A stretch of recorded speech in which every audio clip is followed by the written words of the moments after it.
Everyone,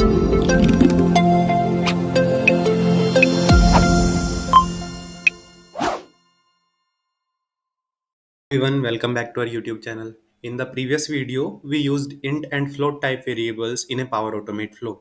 In this video, we will learn to write static data to Excel using Power Automate. We have created this Excel file email tracker with headers as name and email.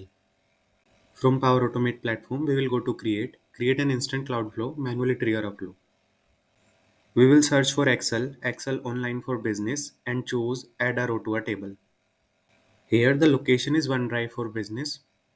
Document library is OneDrive and file name is email tracker.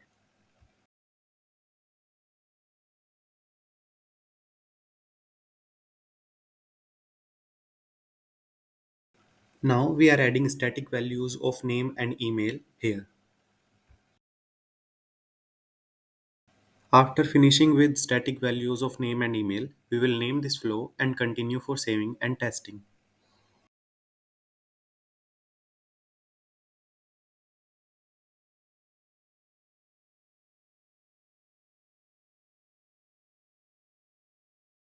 We have created this flow and it ran successfully. And the values of name and email has been added to the Excel file online. That's it. In the next video, we will learn to write dynamic data in Excel using Power Automate. Thank you for watching. See you in the next one.